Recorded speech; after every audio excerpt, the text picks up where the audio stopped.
Hello, this is Janet from janetsandberg.com, and you're listening to the Phoenix Wisdom Podcast, the weekly show that talks to peers and professionals who open up about their darkest moments when they felt like ending it all, why they didn't, and how they transformed their lives in order to triumph over the darkness and despair.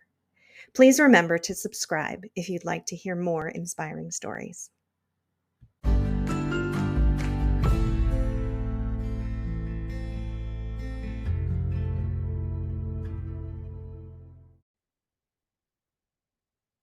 Hello, and welcome to another episode of the Phoenix Wisdom Podcast. I am your host, Janet Sandberg, and today we are joined by the lovely Minister Alma Thomas. Alma, welcome. Thank you for being here Thank you. today. Thank you for inviting me. Can So you just, excited. me too. Uh, Always excited to hear new stories. And I am always blown away by the openness and vulnerability of the people who come on here and really want to make a difference in other people's lives. And just, we share what we go through so that other people don't have to go through it alone. Can yeah. you just introduce yourself real quick to start us off? Okay. Well, my name is Minister Alma Thomas. I'm a motivational speaker. I'm the author of 2 solo books, and I've been a part of about 20 anthologies. Um, I love children. Before I had my stroke, if you notice, I'm laying down. It's not because I'm tired or sleepy. It just didn't get out of bed. It's because I had a stroke almost 3 years ago, so I'm bedridden. So I do my podcast and things from my hospital bed at my home. So that's a little bit about me. All right. Well, thank you for being here and more power to you. I love that you have written so many things. That's amazing. Um, Thank you. then, of course, the reason that we are here today is to talk about the times when things were not going so well. Obviously, you've faced a few challenges, big ones in your life. Yes. Um, so let's go back to that time or those times when you were thinking that maybe you didn't want to stick around in this life anymore. Well, in 2009, Okay. my son passed away. He was 18 years old, and he passed away on February 13th, 2009. I'm so sorry. And April 17th, 2009 was his first birthday in heaven. And I was thinking naturally, like having a birthday party and opening presents. And I was wondering in heaven, was anyone celebrating my baby's special day? So I decided that I wasn't sure anybody was celebrating his special day. But as a mom, I wanted to celebrate that special birthday with him in heaven. And I poured a whole bottle of pills, high blood pressure pills, into my hand and closed my eyes, and I was going to take all of the pills because not that I didn't want to live anymore. It's just that I wanted to be with my son. Yeah. And a still voice told me, if you do it, you'll never see him again. And I put the pills back in the bottle, but I took 2 of them because they make you sleep. So I just wanted to sleep Yeah. April 17th away.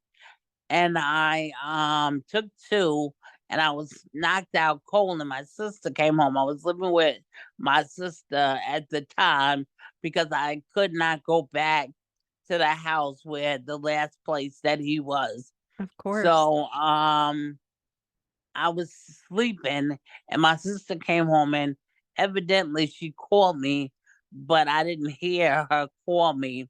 So she thought I had unalived myself, and she ran out the room and she went and got my mom and my other sister because she didn't want to find me like that alone. And I heard them screaming my name. And I woke up and I was like, "And what's wrong with y'all? Why you all calling me that loud?" And they were like, "We thought you unalived yourself." And because they knew that that was going to be a very rough day for me Yeah. because it was the first birthday. And um after that day, I decided I had to find a way not to just survive, but to live again. That I Mhm. knew that there was a purpose and a plan for my life and for others who might be going through the same things that I was going through. And I knew that there had to be a purpose and that it didn't just happen for happenstance. And I decided to turn my pain into a passion. And my son loved education. And before he passed away, he was accepted to Hofstra Law School's pre-law program. Oh, wow. And so I started a scholarship in her honor, the Tyshawn Thomas Friends and Family Scholarship. And before I got sick, up until 2021, I've given away 17 scholarships, and I plan to give away at least one this year to start it back up again. So that's how um I help myself through a situation. Another thing that I had to do, um when you're in the church, especially African American churches, they don't really believe in therapy. They believe if Mhm. you pray and slap some oil on you, you'll be okay. And me being a minister, I'm like, okay, they slapped a whole bottle of oil on me. I know that I love God. I know that this is a journey that we have to take, but why am I still so sad? Why am I still suffering in silence?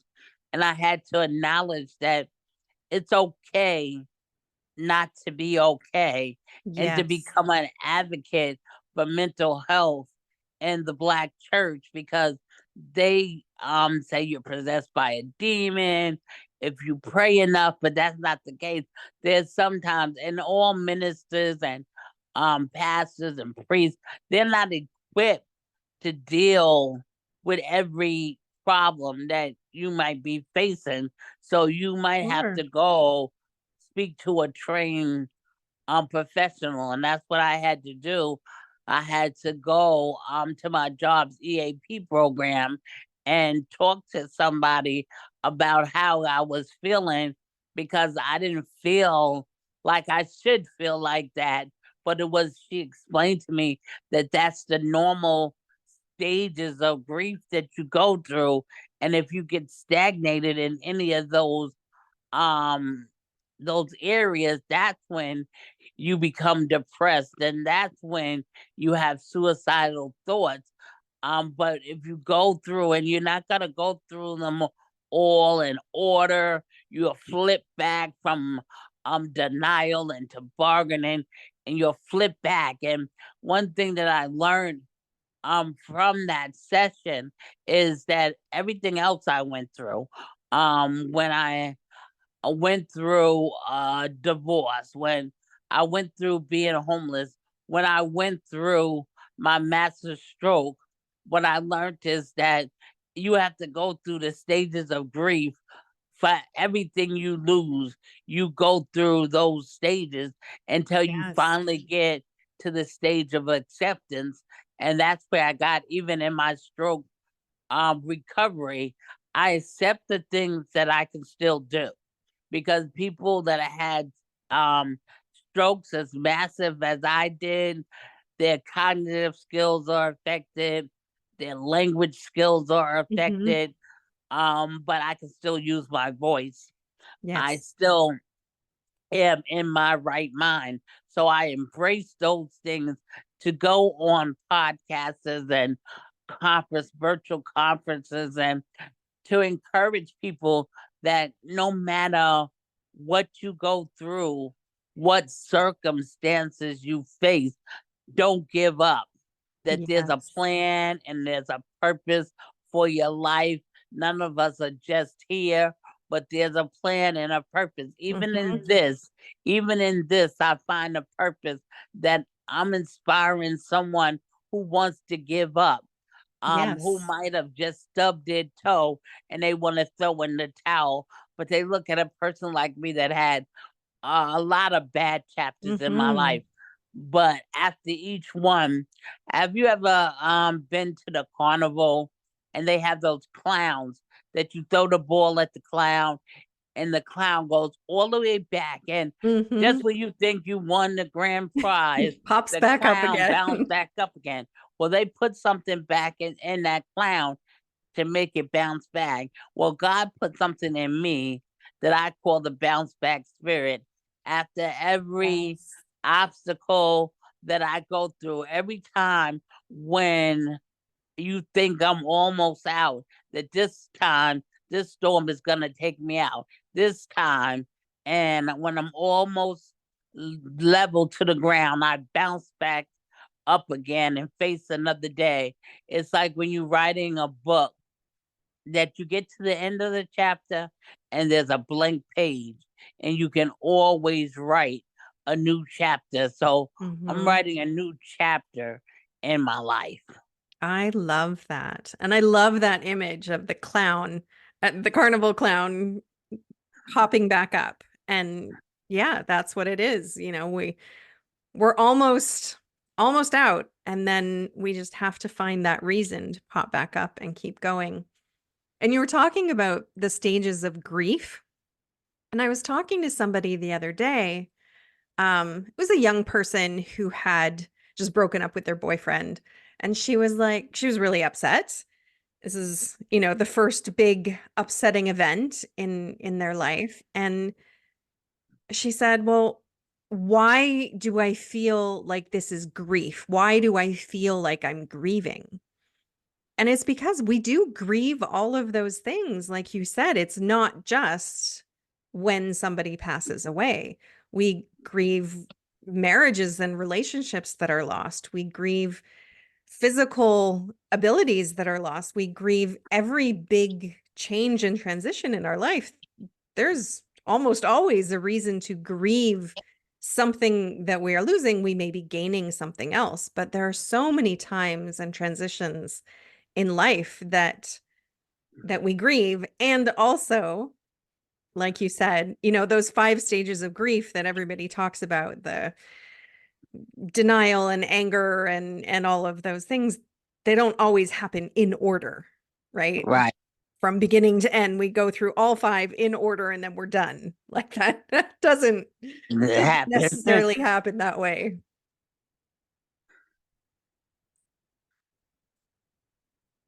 Um, so what so you created the Scholarship. scholarship, thank you, for your son, which is amazing. And I love, and that keeps his spirit ongoing, right? What Right. what other things have you done to help yourself heal and help yourself through those stages of grief? Okay. Well, one that we talked about was therapy.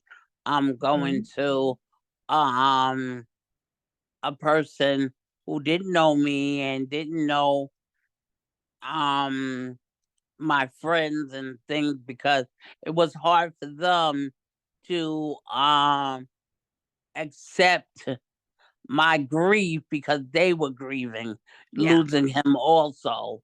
So they found it hard to encourage me when they needed encouragement. So I had to go speak to someone who was skilled in grief but didn't know me. And also I realized that I couldn't give up because I had a younger daughter who was only Mhm. 8 when her brother passed away, and I Oh had to get gosh. up. I had to get up for her. Yeah. Yeah, you have to keep going, and it's so hard to take care of other people when you're hardly able to take care of yourself. Right. So how did you do that? And by going to therapy and then talking to her, because what I found is that a lot of times while we're grieving, if we have other children, we neglect them, or because I said son, I would say my only son, and she'd be like, well, I'm here, don't you see me? But I wasn't meaning that that was my only child. I was just meaning it was my only son. But Mhm. I had to take into consideration her feelings also, and that even though she was young, she was grieving too. Of course. And I also used to work with children. I worked at Head Start, and I found that it was best for me to go right back to work after a week of being off, because when you work with children, you can't be sad all day and crying. It gives you a reason to Mhm. smile. They used to come in and say, little things that make me smile. So one of the best things that I could have done was go back to work. Mhm. Yeah. Yeah, And kids are magical that way. They always have a way of making us smile even when we don't feel like it and we don't want to, and we're right, grumpy and grieving, and they can still bring a smile to our faces. And I right, love that you talked to your younger daughter about that as well. It's so good to be open, and now she'll grow up knowing that it's okay to grieve and that this is just part of life and that sometimes bad things happen, but we get through it. So, right, yeah, instead of just trying to hide it and pretend that we're okay and, only cry when the kids can't see us and, the more old-fashioned way of doing things. right. That makes them afraid to cry and show their feelings because they don't want to upset you. Exactly. And so they hold their feelings inside. And, years later, they too might consider suicide as the only way out, because they weren't able to express their feelings. They felt like they couldn't talk to nobody. They were in this all alone going through this, and nobody else but them is going through it. But when you Mhm. see that there's other people who have gone through what you're going through and made it, and if you're coachable and teachable and ask them, like, how did you make it through?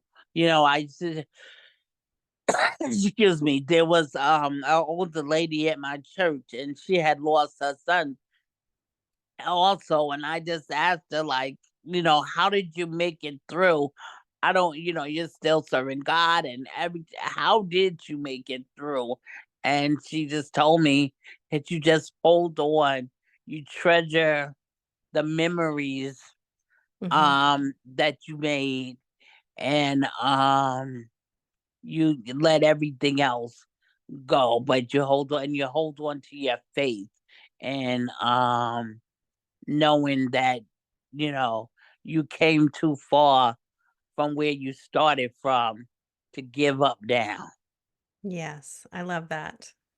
Yes, all of that would have been in vain. Each tiny step of progress would have been all for nothing if we decided to give up.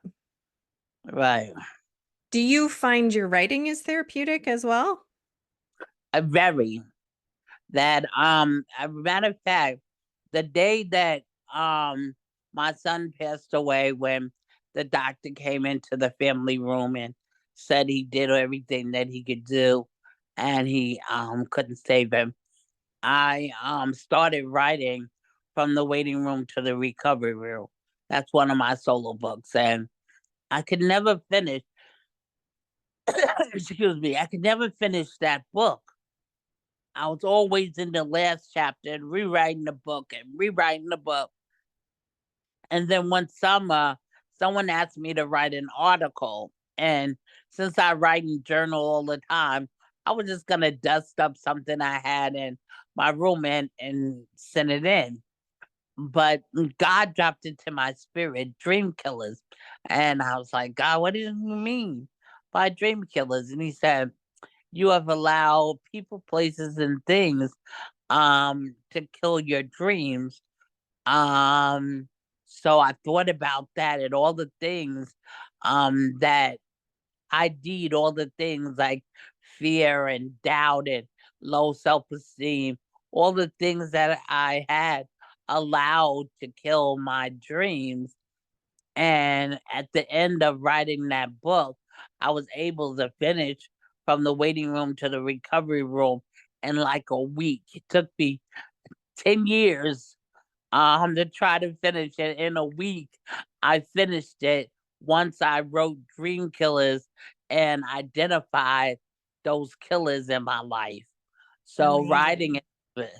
writing is very therapeutic for me to write down how I'm feeling, what happened that day to trigger the feelings, because I started try to stay away from um my triggers because I know what's gonna Mhm. trigger me. And I write down like, okay, how did you get, what happened? Why were you triggered? So yeah, writing is very therapeutic. Matter of fact, I I ghostwrite with some people and I help them write their stories. And then if they want to publish them, they can. But if they just want to write it for healing purposes, they can. Beautiful. What a great service for people. There are so many people who, say they can't write or they just don't enjoy it. Right. But you need to get those thoughts and those feelings out sometimes, and often writing is a good way to do that, or just telling it to somebody and they can write it out for you. So Right. beautiful, beautiful. Is there any last words of wisdom that you have for anybody who's listening who's in the darkness right now and is considering ending their life? Um, don't do it. That even in your darkest time, you still have a purpose for your life. There are people waiting on you to hear your story. And sometimes we feel like that's the only way out, but it's not the only way out.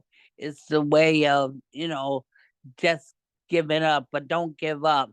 If you holding on by a thread and that thread is almost broke, reach beyond the break and just hold on. After all that I've been through, I know that it's not always going to be rainy days, and it's not only going to always going to be sunny days, but you have to Mhm. take the weather as it comes. Nothing you can do Absolutely. about. So things Beautiful. in life that there's nothing we can do about, it's just like the weather. We complain about the weather, but there's nothing we can do about the snow, the rain, the wind. It's gonna come. So we just have to ride out our storms. Yes. Yes. Do you think that everybody has those bounce back springs in them? I think everybody has them, but some people there's a buried underneath something because everything that we go through in life, bad things, and they knock the wind out of you, but they it doesn't have to be the end. That once that chapter is over and you have a new blank page, you can rewrite the story. You Yeah. can rewrite the ending. But if you give up, that is the ending. Yep. Yes, exactly. Sometimes those springs Someone, are a little rusty and need a little WD-40 on them to get them working properly again. right. Good. Well, thank you so much for being here today. I appreciate you and I appreciate you sharing your story and doing all of your work in the world to inspire people.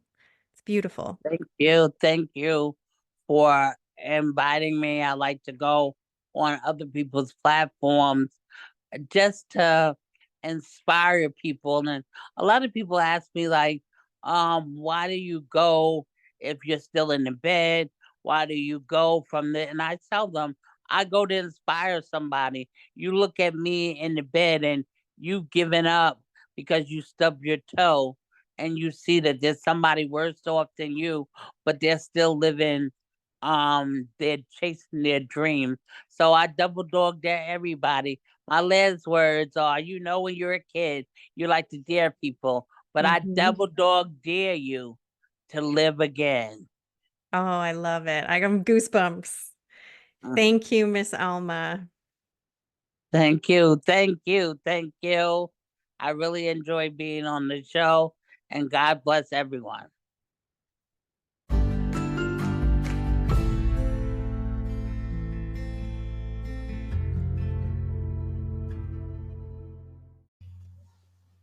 Thank you for listening.